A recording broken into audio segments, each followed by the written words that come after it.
And something that I always tell my kids, you don't have to be the best at everything, but you always have to do your best.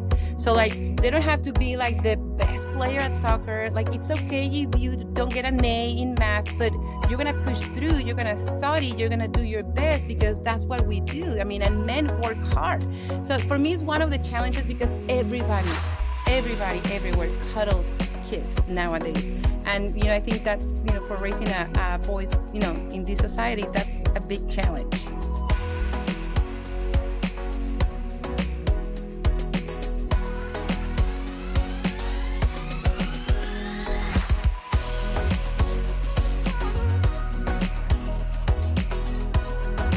Hey mamas, welcome back to the Gather Moms podcast. We're so excited to have you with us today. And we are welcoming to our guest chair, Pamela Westrup, who is the pastor of ministries at Lake Pointe Church and a fellow mama.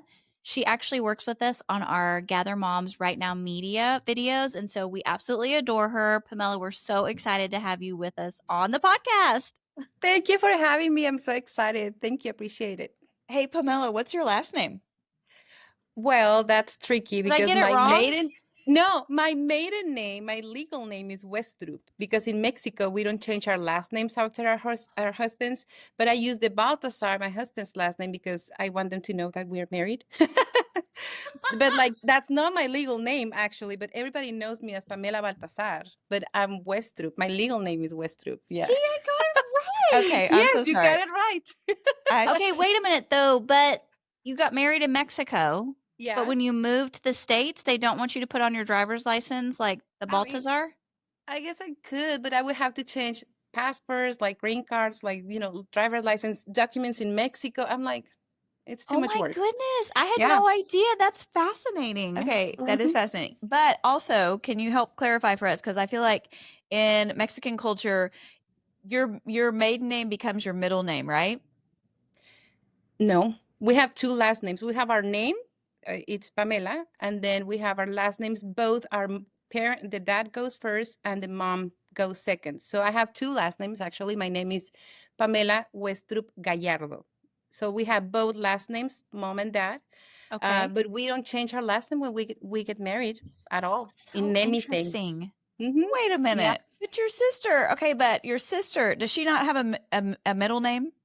No, she got married here because Paul is an American. So in here, she just, took his name right away because he got married. She got married here, but I was married in Mexico, so that's why I never changed my last name. Okay, this is like 20 minutes of the podcast. Hold on. Help the white girls. Listen. Here's our question though.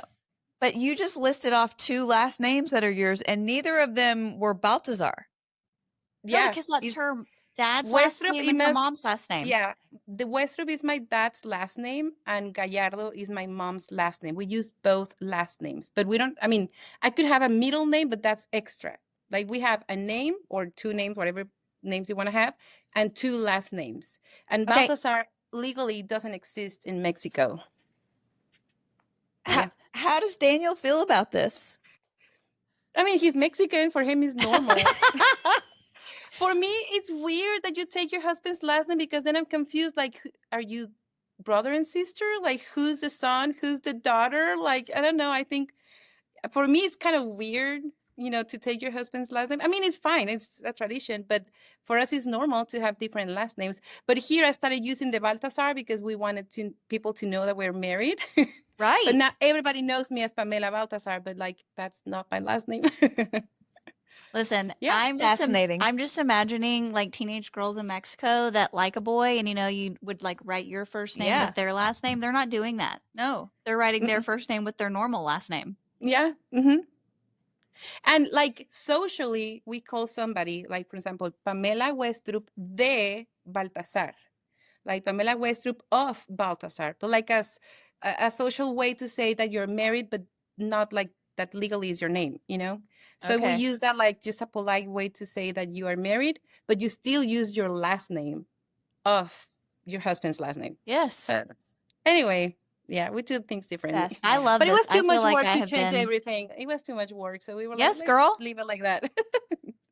Fascinating. I love it. That was awesome. Honestly, that explains a lot because I've seen your last name as both ways. And so Yeah. that helps explain to us, how all of that happens. So Mhm. for our Gather Moms community, Pamela is already your friend. If you have done any of our Right Now series, if you have been on our social media, if you have been to any of our events, she is a regular. Rockstar. And we love her because she says the things that we're thinking, but don't always say. And because she has such a cute accent, she gets away Get away with saying, it. Yes, you do. Yes. You cannot be offended with the Mexican. No, never, never. Yeah. So, I think one of the things I would love to talk to you about, it's been really neat to mom alongside of you and watch you grow up with your boys. And so fun that last night I ran into you at the park. Where, fun. yeah, she was throwing the frisbee around with the boys and, thinking Yes. of just like being a boy mom. Is that something that you guys do regularly, is like some kind of physical activity? Is that one of the ways that Mhm. you spend time with them?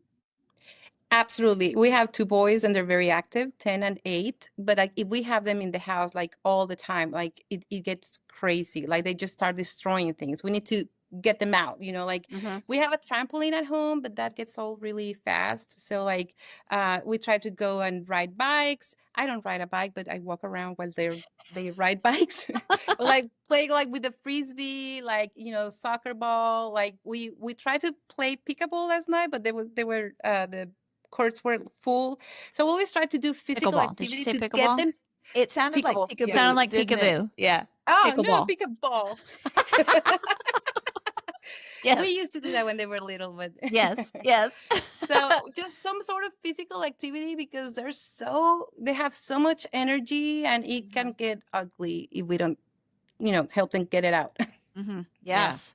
So looking back, at being a boy mom, what do you feel like? Are there any things that you did in the beginning that you go, oh, that just does not work, having boys, especially watching other moms around you that had little girls and they were trying things as they were raising them, what were some of the mistakes you made early on with boys? Um, I mean, I don't think this is boy specific, but I think as a new mom, my mistake was that I stressed a lot. Like I was very stressed about like the schedule, like the nap time and when are they supposed to eat and like the noise and like keep everything quiet for them when they sleep. Like I was so stressed about many things. And I realized that boys, I don't know about girls, of course, I don't have the experience, but like boys are very simple. Like just keep them fed and entertained and like they're very easy to like to handle or to raise. So I realized that I stressed about many things, unnecessary things that I could have relaxed a little. So Yeah. but I think that's more in general, not so much boy specific. But boys, I gotta say, I may be biased, of course, but like boys are so simple. Like you don't have, I mean, there's no layers of like feelings and that you have to like try to guess what they are feeling. Like they go straight to the point and you don't have to Yes. guess with them. If they don't like something, they're gonna tell you. So like I learned to relax as they are relaxed as boys. I just relax as a mom and just go with the flow in certain things, of course. So yeah, definitely stress less. I would stress less about things. That's really Yes. I do think, interestingly enough, something that we can stress about as boy moms, because I have boys too, is how they're growing up in our culture today and kind of just this idea around trying to raise them up to be godly young men and not fall into some of the traps that our society has put out for them. How do you think you're trying to intentionally do that with your boys to raise them up into godly men that can really lead both in their homes and the church and in life? Well, yeah, that's the challenge. I mean, I'm talking about like light or lighter things, but like this, I mean, I do worry in a good way, with God in prayer and everything, about the challenges we have as boys mom to raise hardworking, God honoring men, because I definitely think that one, we have like you know, I don't know if that's the right way to say, but we have like a cuddle culture nowadays. Like we Mhm. protect kids so much, like, Yeah. their mental health, their feelings, like, oh, this is so hard for you. I'm going to ask for an extension at school to give you more time. Or like, oh, you don't like soccer anymore. Okay, don't finish the season. I'll take you out. And we're not teaching them to be resilient. I mean, we don't want Yep. macho men to not talk about their feelings, but we don't want it to be like the sole focus of they're raising them. I think we need to teach our kids resilience, to push through challenges, to keep working with things are hard. And even like, for example, with my boys, I was trying to find them a soccer team to play in, and they're like, most of them are not competitive.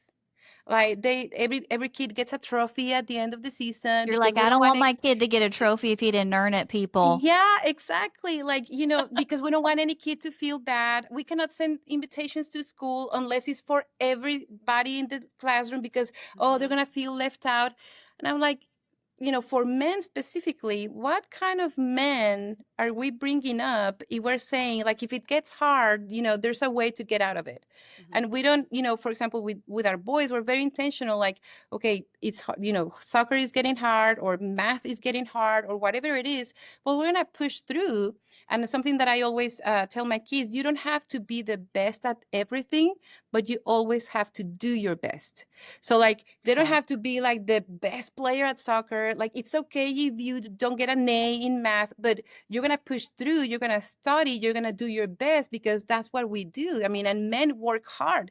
So for me, it's one of the challenges because everybody everywhere cuddles kids nowadays. And I think that for raising a boys in this society, that's a big challenge. Yeah.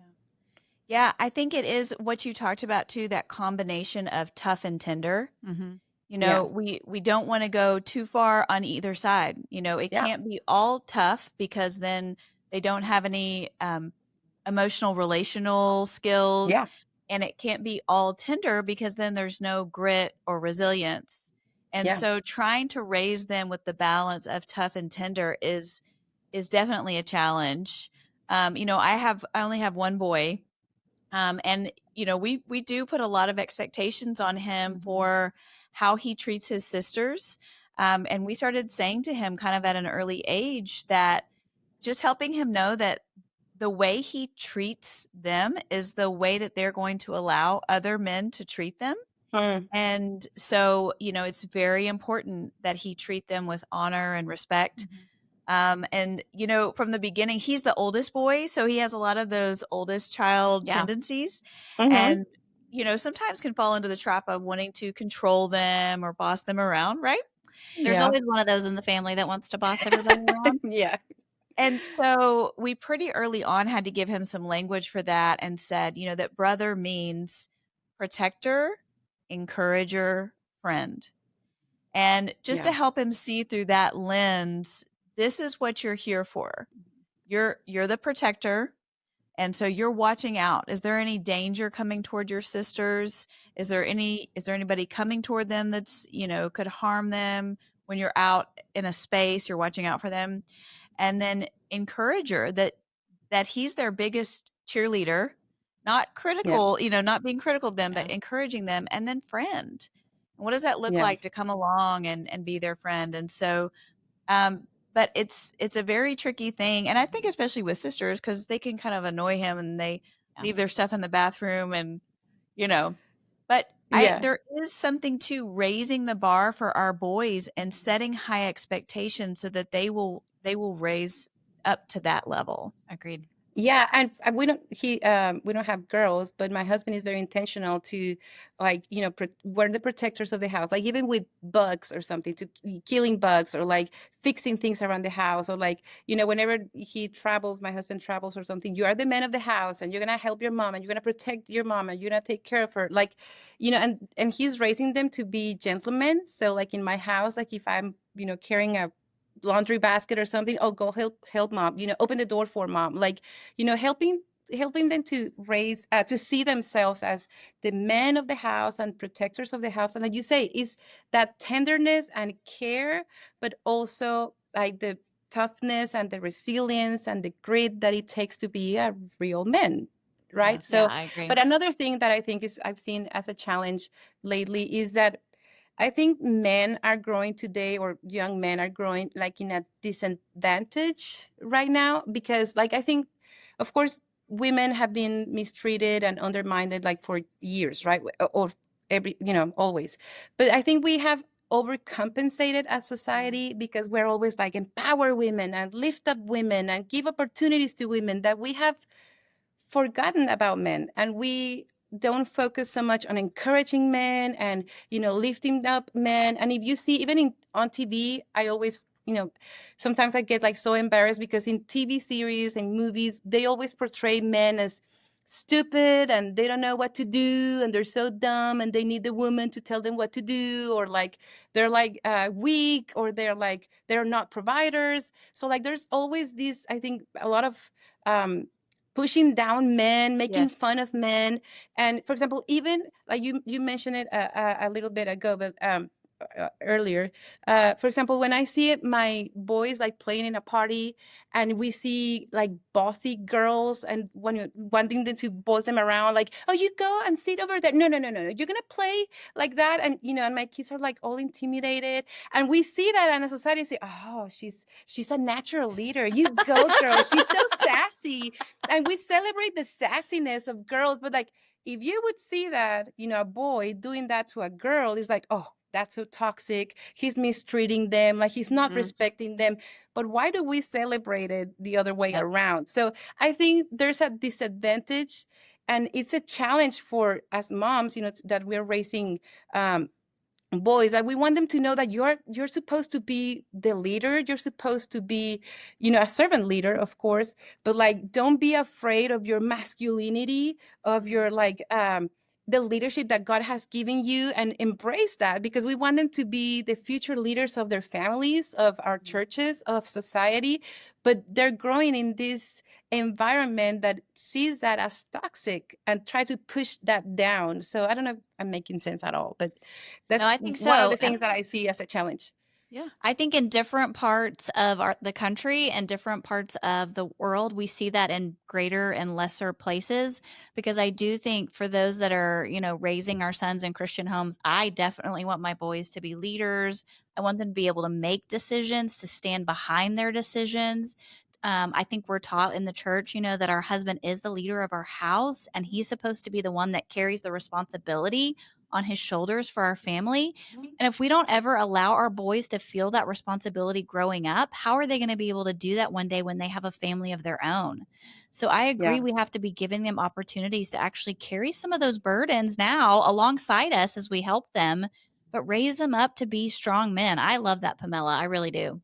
Yeah. And for example, one of the things that we do, for example, in my home, we both work, my husband and I, and we kind of like, it's almost like a 60-40 share of the income. Like, but even, when we go out to eat or something and my husband pays, even if I know that I may be paying for that because, I work too, but I always say, oh, thank you, Dad, for, inviting us to eat, because I want them to see Dad as a provider, because I know that tomorrow, if I have to stop working, the responsibility to provide is going to be my husband's, like, and it's fine. I mean, the responsibility is his. So I want them to grow up with that idea that the responsibility to provide and pay and, like take care of the family is Dad's. So even though I can say, well, I work too and I have my own money, like, I don't want them to see that. I want them to see that as a provider. So things like that, we can be intentional to create that mindset that you are the protector, the provider, the leader, or like there's a decision, I don't know, ask Dad. And I could make the decision, but I want them to see Dad as the one that is supposed to make the decision. So, or whatever that says, even though if we already talked about it, whatever that says, that's what we want to do. So these kind of things, because I want them to grow with that mentality. Yeah, that's really good. Well, and Daniel, your husband, is such an incredible man. We're always, we get to see him serve you in various capacities. I'll never forget the morning we all were driving out to the Right Now Media recording, and it was like 6 a.m. Yep. We had all schlepped our bags into the car and everything. Then we we're driving together and we roll up to your house to pick you up, and here comes Daniel Yep. and the boys carrying your clothes and your bag. They all get you in the car, they hug you Yeah. by and everything, and it was like, Oh yeah, I was like, I'm calling my husband right now. I'm being like, I need you to carry my bag a little bit more, okay? Yeah. Yeah. but he's modeling that so well for your boys. And I think even for moms, who that may not be the situation that they're living in, I still think that we can honor our husbands and we can call our boys up into that. Right. And so, even if I'm with my son and my husband isn't with us, sometimes I just have to gently remind him, hey, there's a door coming, and so Yeah. that he knows that that's his job. And so that he's paying attention to that. Recently, because we want to take them from boys to men, right? We want them to level up in that way. And so a recent phrase that we're using with our son, because he's moving into that next stage. But it's so hard because he's also a teenager, and Yes. teenagers are very concerned about themselves. But one of the phrases that we're using with him is boys are concerned about themselves and men are concerned about others. That's good. And Good. so I'm going to write that down. That's good. And so helping him see, that yes, you're saying you want to become a man, you want to take on more responsibilities, you want to be able to have these opportunities. Absolutely. But you need to know what it means to be a man. Mm-hmm. And so just calling them up into that space. And I think that's such a good reminder, Pamela, because we are living in a society where we have, denigrated men. We have downplayed their role. And yes, it probably is an over response to this, third wave of feminism and the patriarchy. But that extreme of, the patriarchal extreme is damaging. And so is this extreme feminism. And so we have to look at what is God's way. And so That's you're right. doing such a good job of that. Yep. You guys are also intentional in the way that you're forming faith in your home with your boys. And so I would love for you to share with us, what does it look like? You're a ministry family.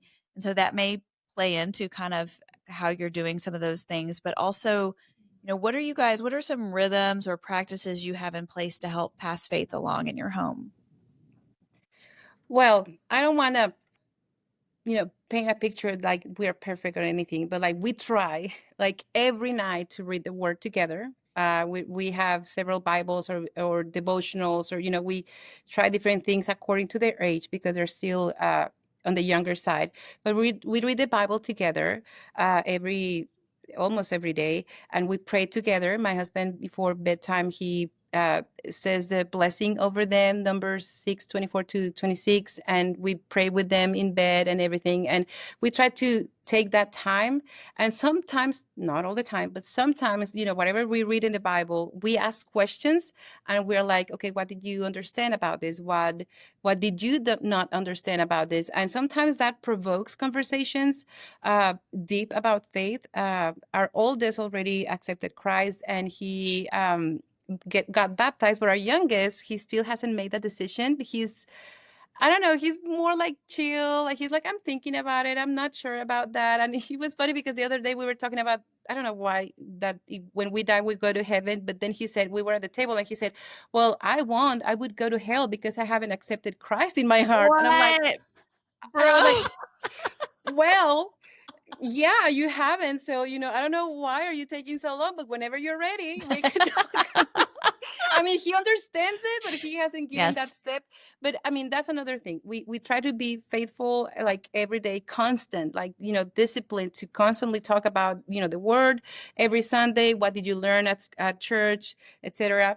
But then we not only not avoid hard conversations, we initiate them. Like, what did you understand? What did you see in this movie that may not be right? Or what did, for example, we went to San Francisco for the summer, and, they're more like liberalism and people living on the streets. And we have talked about, men and men, women and women, boys wanting to be girls, and all this according to their age.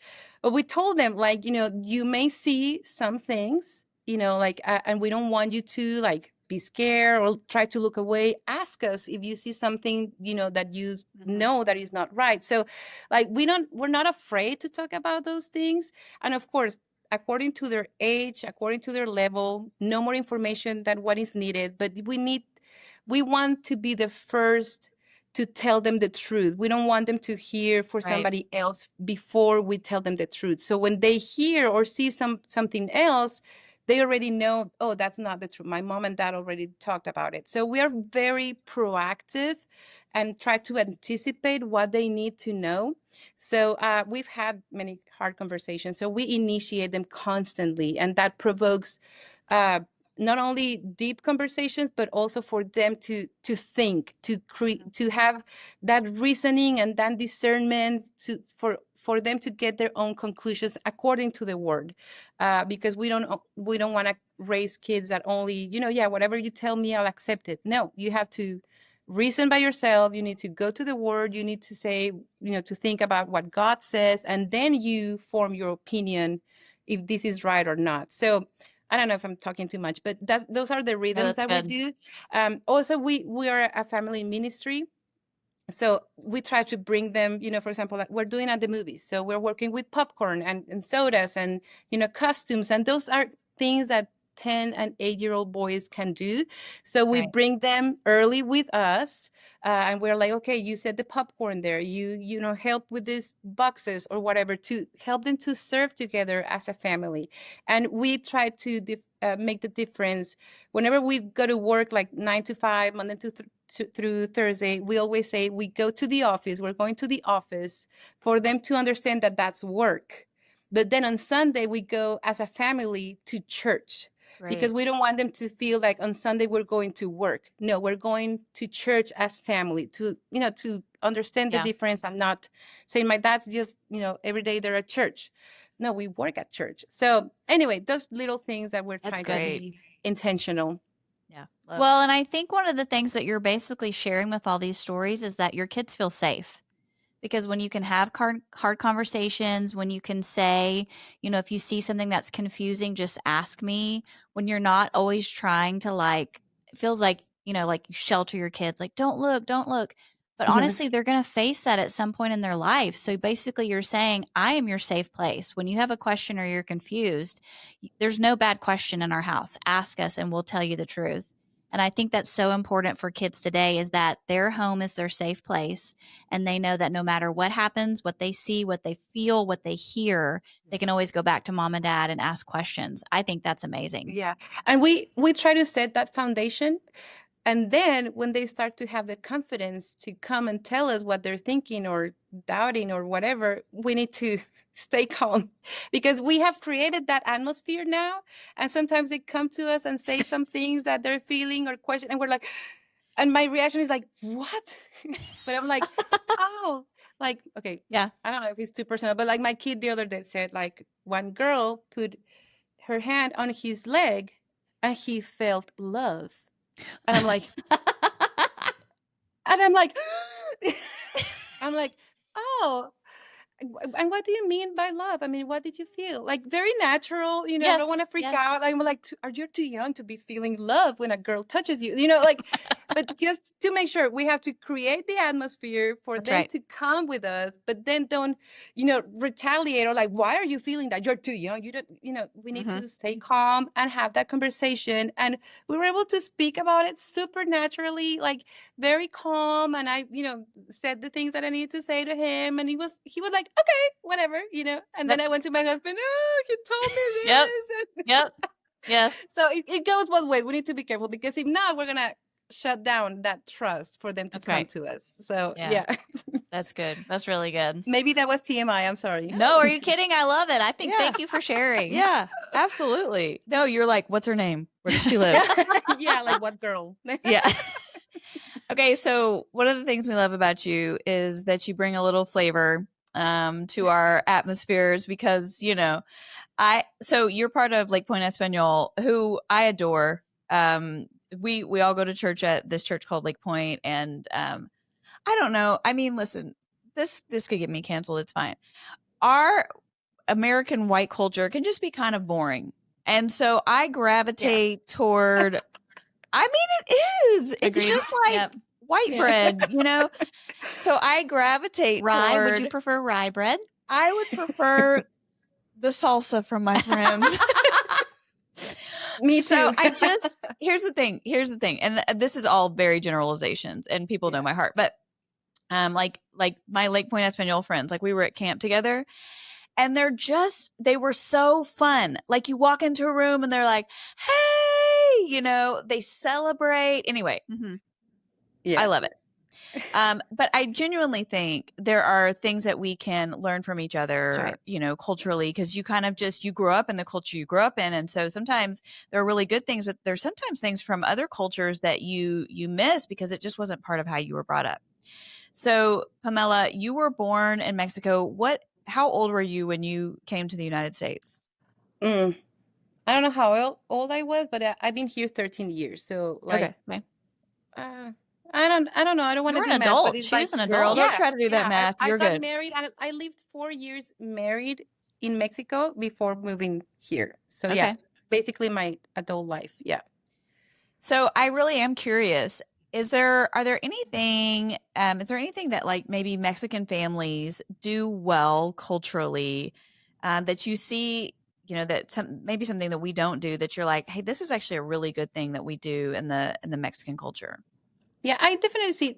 I have lived in both cultures, and both have like pros and cons and things we can learn for both cultures. But like something I really like about our culture is that our families, generally, of course, generally speaking, our families are very close. Like we're very close, very warm, very relational. Like we celebrate every birthday. We're together in every special occasion. Like even if we move to other cities, we're constantly talking. We have like family group chats. We overshare. Like everybody knows everything about everybody in the family. Like for example, my family, we have a family chat, and we talk about all the stuff together. I think there's a lot of closeness, and even when I moved here, honestly, I felt the shock that I see it a little bit. It can be a little bit cold, like more like the family relationships. Like for example, like here is like at 18, the kids move out of the house and we're done, and like they even like celebrate when the kids leave, and we're like,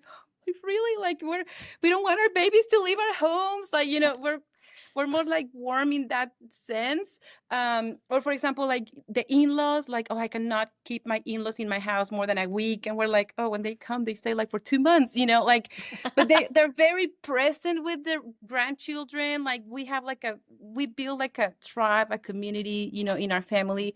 So I definitely see that as positive.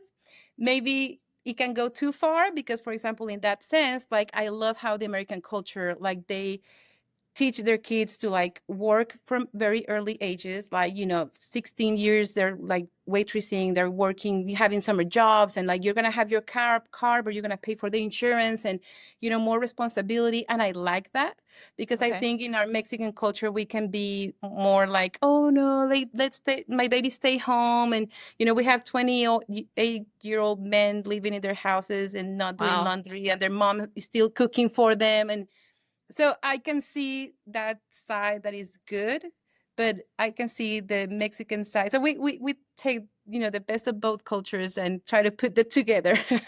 Good. Yeah. I love that. No, your family is close and I Mhm. love that. And I can definitely see that being a very real thing. And it really is an opportunity for us to be more just kind of real, do life in a messy way on top of one another instead of it being always scheduled with boundaries and things like that. So, you guys, that really is a beautiful thing. Hey, as we wrap up, my last question for you is this. You've been doing this mom thing for 10 years.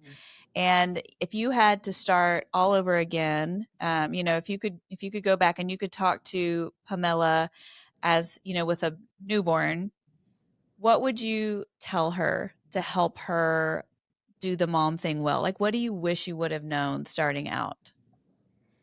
Mm, I I think I said it at first. I would tell her to not stress so much. Like if the house is not clean, like who cares? What's that gonna matter? Like in 10 years from now, or even one week from now, or like you don't have to as Mexicans we want to have like the perfect home cooked meal, like a full meal every time. Like it's okay, we have cereal for dinner like sometimes, like just to relax that in that, and just enjoy more the time, because now I'm seeing I don't have babies anymore. We're soon to be entering the adolescent years with our oldest. And I'm like, I don't know if I enjoyed, I don't have like regrets or anything, but I don't know if I enjoyed that season enough, because I was so stressed about time and schedule and the house, and tried to keep a standard that I thought it was expected of me. And nobody was asking that of me. So I think I would say that to myself, or even to any mom that is, going through that. And I think it's very important for us to have our priorities straight. And sometimes we think we do, but we do it like very general, like God, family, work. You need to be very specific. Like, what is important to you? Like, even your priorities can change through your seasons, like through different seasons. Like, for example, right now, this season, I can be more in ministry because my kids are at school and they're steady, but I'm already seeing that in the future, maybe I need to change my kids, change school for them. And maybe I'm going to need to step back a little in my hours at work so I can be with them in this year. So like, we need to be really, really aware of our priorities depending on the season we are in. And that helps us to be relaxed about everything else. Maybe in this season, I cannot have my house super clean because my kids are breaking everything. Or maybe like in this season, I'm so busy that I'm not a very good social friend, like being present in every party. It's good. It's for this season. I'm going to have time for that. So like just having our priorities straight help us to relax more and focus on what really is important in that time, in that specific season in our lives. I don't know if that makes sense. Absolutely. Total sense. And I think it's so true that when you look back at the season you just came from, you go, oh man, I wish I had enjoyed that more because I didn't realize it was going to be the end. And now I'm in a new one. And I think God is so kind that he just continues to teach us as we go through these parenting seasons. And it's fun when like a little tidbit of that season comes back, your boy comes in and needs a hug, or he just wants to chat with mom. And it's like, in those moments, I take full advantage of it because I know that it's so precious. But I do think even as where I am in parenting, I wish I could go back and just enjoy some of those little kid moments more than I did when I was there.